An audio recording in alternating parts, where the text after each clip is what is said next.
Hello. Welcome to Jules Says. I'm Jules. If you have anything you'd like to share with me or share with the listeners, I'd be more than happy to hear from you. I can be reached at julessays@gmail.com.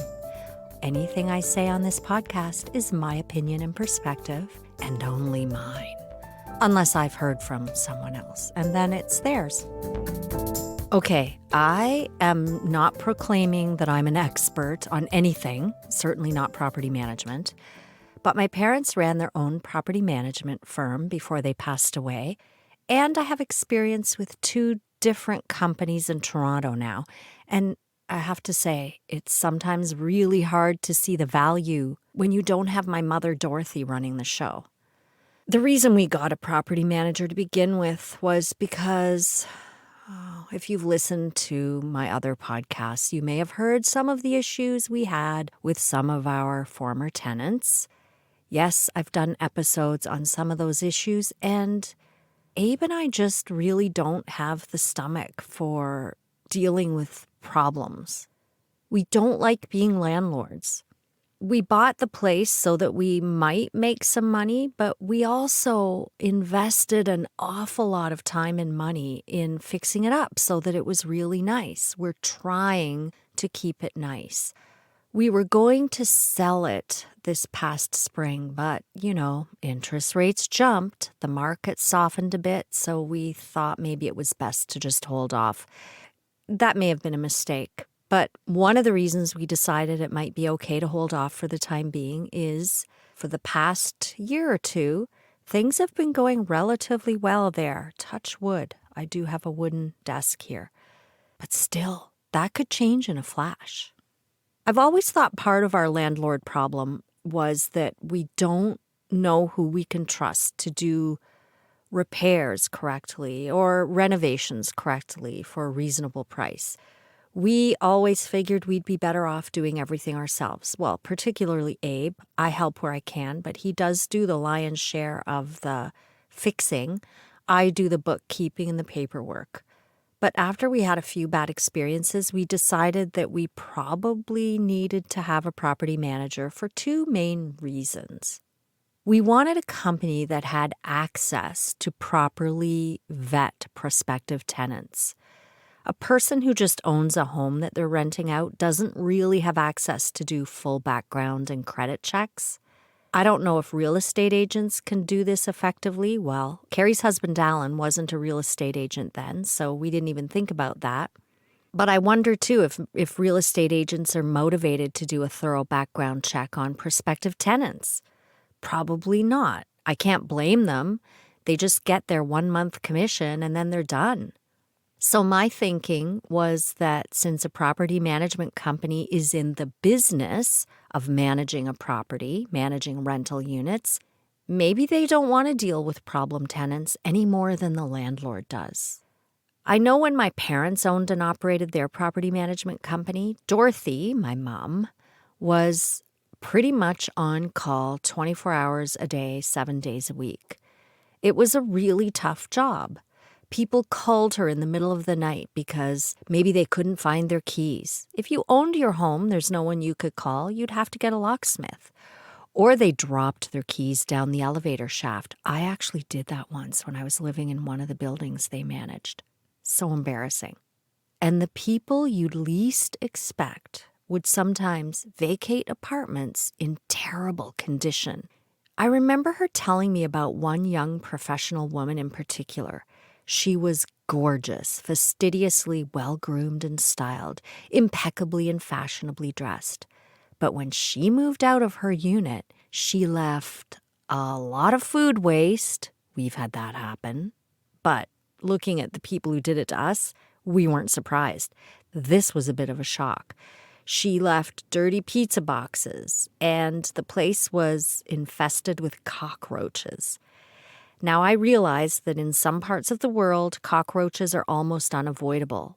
But an infestation in a place like Sarnia, in a high-rise building, is very often because you've made your place a little too hospitable for them. It was horrible. And in Ontario, you cannot withhold their last month's rent, any amount of it, to cover the costs of damage or cleaning. You're not allowed. There's no such thing as a damage deposit anymore. It is first and last month's rent. You have to pay interest on the last month, and you have to give it all back to them, even if they trash the place. But my parents also had the advantage of having built relationships with a lot of contractors and tradespeople, so they knew who to call when something needed to be done.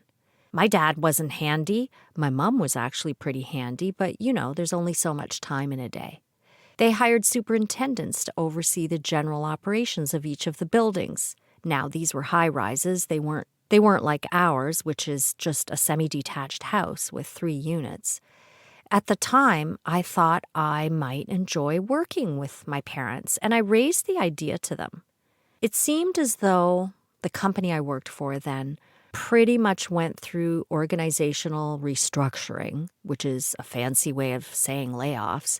It seemed like they did this almost every 2 or 3 years for a while there, and I thought maybe I could get a severance package and join the family business. But my father, Ted, was opposed to it. At the time, I was a bit offended. I thought he just didn't trust me and want to work with me, even though he said, "Well, you're better off at Polisar. We can't pay you as much as you'll earn there." At the time, I wasn't making that much money, so that seemed a bit far-fetched. But he turned out to be right, of course. Ted was a lot of things, but one of them was really, really insightful and intelligent. And being a small business owner or working for a family business does have its own unique challenges. It's not easy. When you're an employee, even if you're on call, it's not the same. You're not the one owning all the risk at the end of the day. And they were on call, well, more so my mom, I think, pretty much 24/7 to deal with emergencies, theft, court issues, complaints, and everything in between. Property management of commercial and rental buildings is definitely no day at the beach. I think dealing with the public in any capacity is no day at the beach. People are unpredictable sometimes.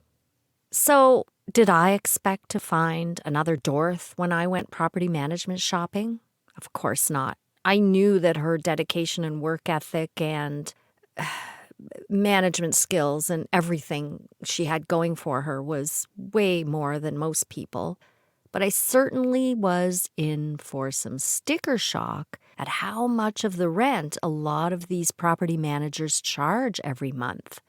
Plus, a lot of them won't deal with small properties like ours. They only deal with commercial or big buildings.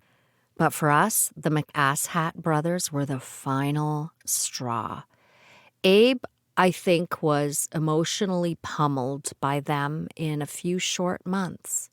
So when they moved out of the second-floor unit, we had to pay them to leave.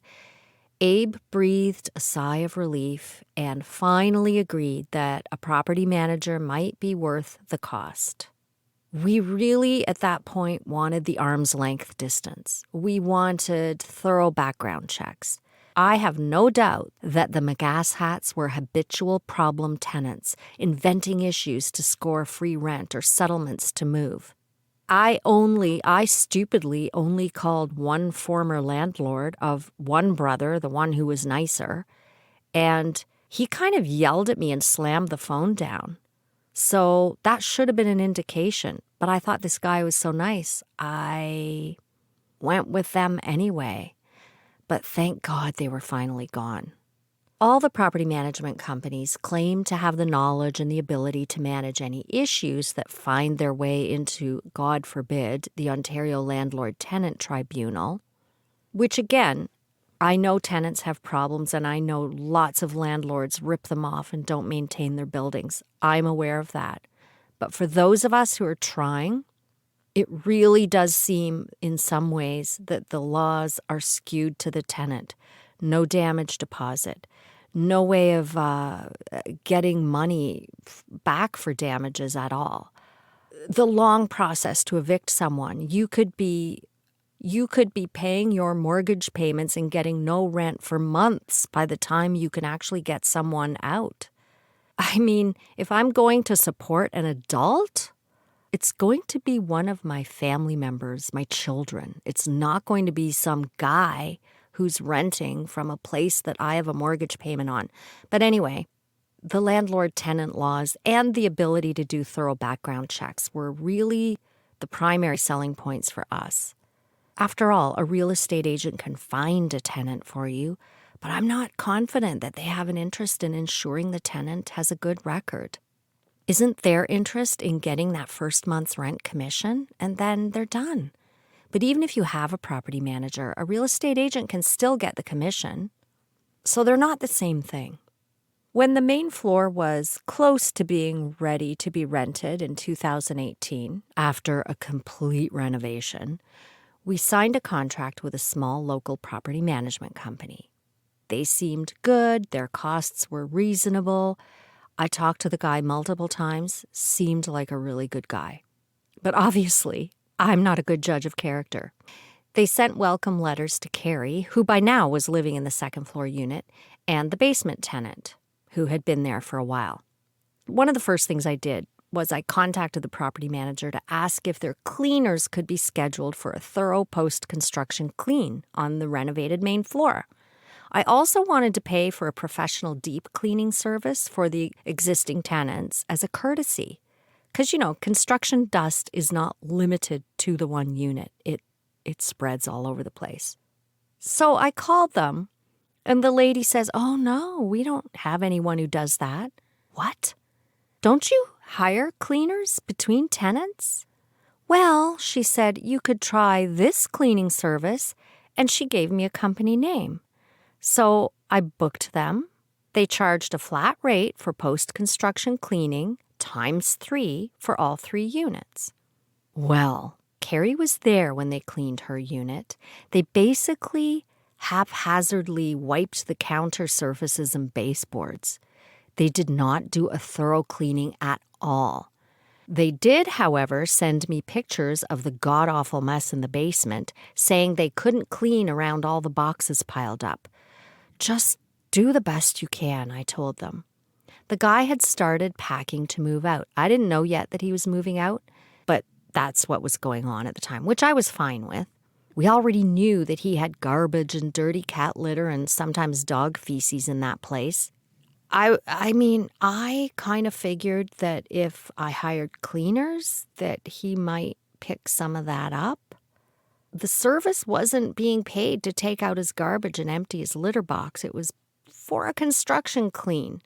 He really should have declined the offer of the cleaning, but he accepted it. I paid the flat rate, and they basically could do nothing. I was hoping that if they cleaned it a little, it might not be so bad after he moved out. But I was wrong. So wrong.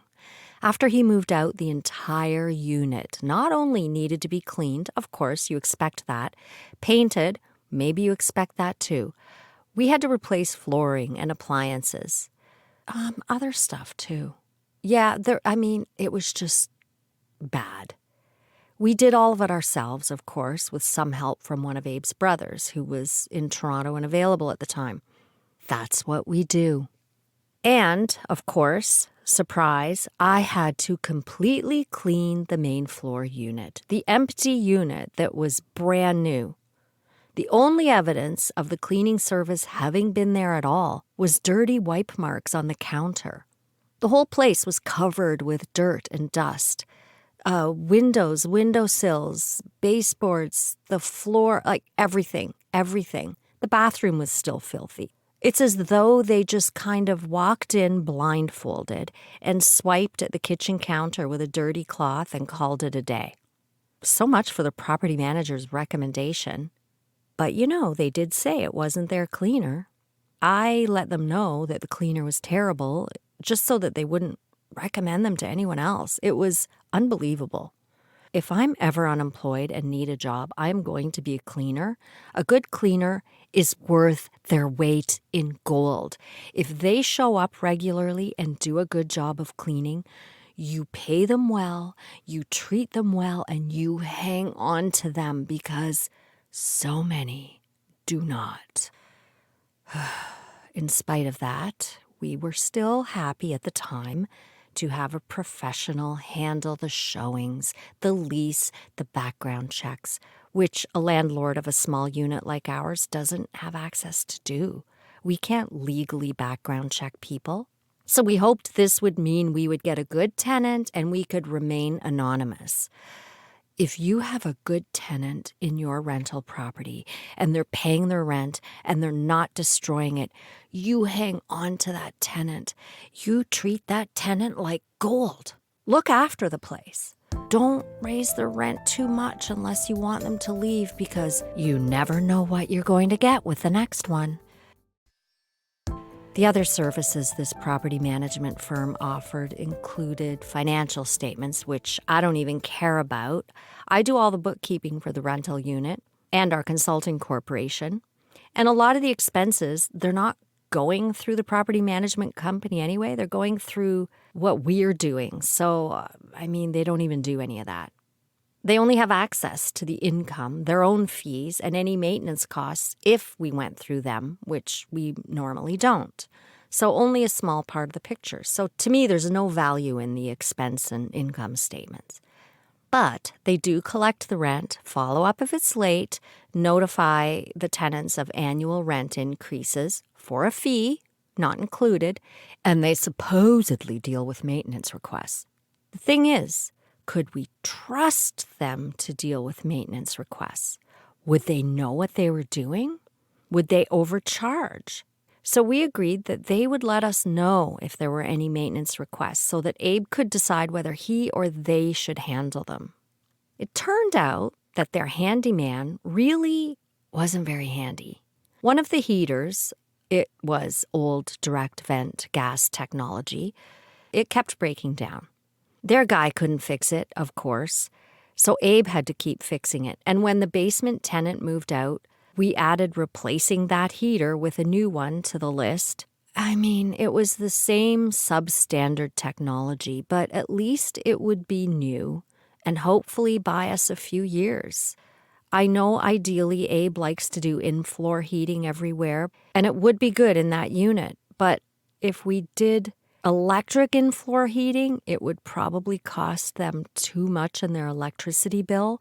But if we did the in-floor PEX tubing with high-efficiency gas furnace, we'd have to dig the basement down, which is a huge, expensive undertaking. If Abe were unemployed, he might have time to do it, but otherwise, it just didn't make sense. So we bought this new direct vent gas heater, which is it operates like a gas fireplace would. And I managed to find one for a reasonable price and got a recommendation from the vendor for a guy to install it. And that guy who installed it was great. I was very happy with him. And Abe was working in Montreal at the time, so it's not as though he was available to deal with issues at the drop of a hat. And not only that, he isn't licensed to install gas appliances, even though I know that he would be capable of doing it. I refuse to let him do it because there's no way we want the liability of not using a licensed installer. What if something went wrong? We'd never forgive ourselves. And even if the issue wasn't something Abe had done or not done, I'm sure the insurance company would have a field day with that because he isn't licensed. So I arranged to have it installed in June, just so that it would be ready before the new tenant moved in and ready to go when the weather got cold in the fall. Sure enough, when the weather started getting cold, the tenant couldn't get the unit to come on. Abe was working in Montreal. I was working in Sarnia, so the property manager sent their quote-unquote handyman to look at it. The handyman said the pilot light was out and the ignition mechanism was broken, so he couldn't light it. The property manager then sent us a quote for something like $400 to fix the ignition. What? There's no way that ignition is broken, I insisted. The unit is brand new. It's never been used. It's only been tested. And I was there when the guy tested it, so I know it worked. My God. I tried to contact the guy who had originally installed it, but he wasn't available for at least 2 weeks. I contacted the company who sold it to us. They couldn't recommend anyone else, but he told me that this type of heating unit operates like a gas fireplace and said I should ask the property manager if they can recommend someone who services fireplaces rather than a regular HVAC guy. No luck. They didn't know of anyone. So Abe scheduled time to check it out when he got back from Montreal that weekend, and then we just paid the gal for her extra electric heating bill to use a space heater. Heat is not something you want someone to wait for. So when Abe checked it out, surprise, surprise, there was nothing wrong with the ignition. Abe turned the heat on and showed the tenant how to do it if the pilot light went out again. Of course, now this property manager has just reinforced our mistrust of their competence. Great. Their handyman isn't handy. Their recommendations are either non-existent or they stink. Dorothy would have known who to call, or she would have been contacting all her tradespeople and contacts to make sure she figured out who could help. And she would have done it that day. But these guys didn't have Dorothy, did they? Thankfully, though, they had gotten us a good tenant for the main floor. Hopefully there were no issues there. There shouldn't be. Everything was brand new, right down to the walls, the windows, the studs, the insulation, the subfloor, the wiring, the plumbing, the heating system, the appliances and fixtures, everything. Only 3 or 4 months late, but it was done. This would have been the first time we had all 3 units rented if the basement tenant hadn't just moved out. But we only went a few months before we got the new basement tenant. Fine. We had hired a contractor to do the main floor renovation. But not long after the basement tenant's heating debacle, the lock on her door broke, which had been newly installed before she moved in with all the other renovations. I called the property manager. I'm working in Sarnia, or I would just go over there and replace the lock. It was one of those combination deadbolts. Would it be possible for your handyman to replace the lock? Oh, he's not available for whatever number of days. Do you have anyone who can replace the lock for her? It's urgent. She has had to leave the door unlocked to go to work. And you know what? In my mind, this is a huge safety issue for a young woman. Even though her entrance is at the rear of the house, I consider this to be an urgent problem that needed immediate attention. Sorry, she says, we just have him. The one guy. Okay. Can you recommend a locksmith then? They could not even recommend a locksmith. Holy Mother of all that is holy. How does a property manager not have any connections with any trades or professionals or cleaning people? I was livid. Here was I in Sarnia, Abe in Montreal, so I Googled locksmiths and found a company that had good reviews online. Cursing under my breath, why the hell do we even have a property manager? They can't even change a lock? I contacted the locksmith, who seemed very helpful over the phone. I explained the situation and what I was asking for. Replace the deadbolt with a new combination deadbolt. Set the code for the tenant. Advise me of the code for my records and leave the keys and documentation in the second floor mailbox. I would get Carrie to keep it for me. No problem. He emailed me a form so I could fill out the details. I gave him my credit card number to pay for it. I gave him the tenant's contact information so the locksmith could schedule with her directly. I don't know why the property manager couldn't have done any of that, but fine. Of course, the paperwork and keys had not been left in Carrie's mailbox. Abe contacted the tenant because by then she was generally in the habit of contacting him directly since the property manager was useless, and she told him the locksmith had left that with her, so fine, we would get them from her next time we were there. She also told him what had happened. Apparently, the locksmith showed up for the original appointment. He didn't have a replacement deadbolt in the van, even though I specifically said that's the requirement, and arranged to return the next day, even though I had clearly stated from the beginning that I wanted the deadbolt replaced. You're a locksmith. Read the instructions. Buy a fucking deadbolt, as requested, before you show up. It's like I'm a magnet for incompetence. Anyway, the next month, there was an amount deducted from her rent. It was around $400, and I know these deadbolts cost around $100. I called the property manager. She deducted the amount she paid for the locksmith. Holy shit. Can anyone do anything right? I swear to God, if you show up at your job and you just solve problems and do your work, you will be worth your weight in gold. I double-checked my credit card statement. I had been charged, as expected. I asked the property manager to get a copy of the receipt from her, which she did. I contacted the locksmith, the guy I talked to. Oh, we subcontract these jobs to local locksmiths. Are you serious? I thought I had called a local company.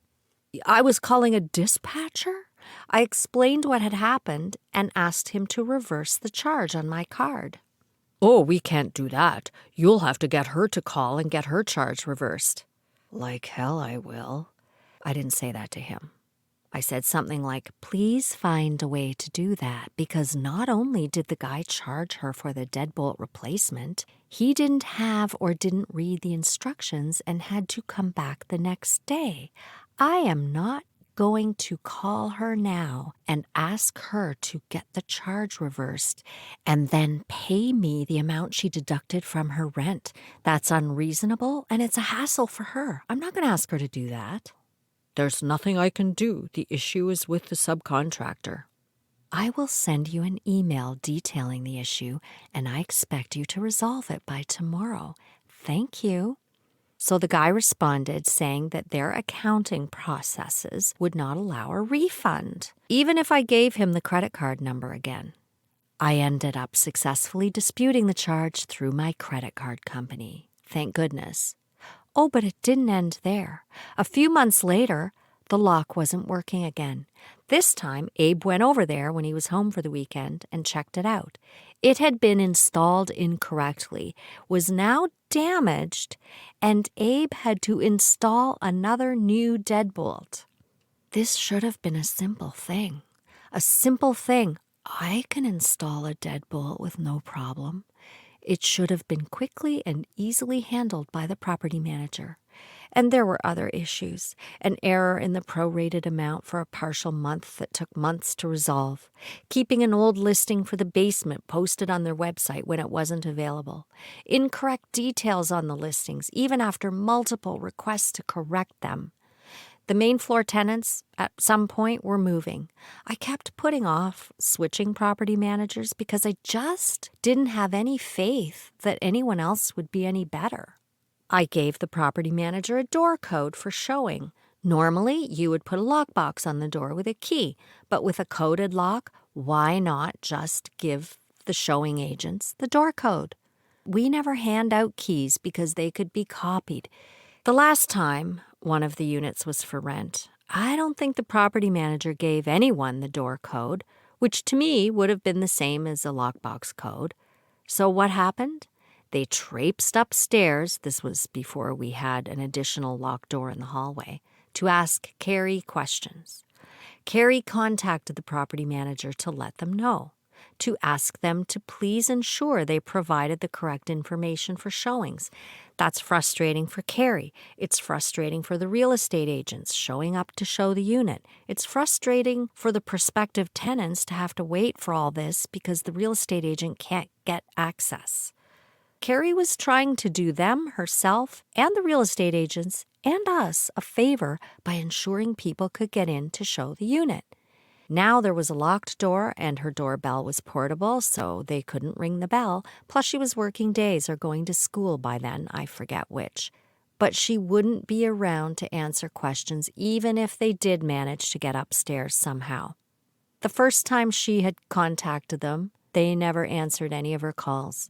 So when the unit was ready again and she contacted them to say, oh, by the way, this is what happened last time, just letting you know, to make sure that you give the agents the code, they ghosted her again.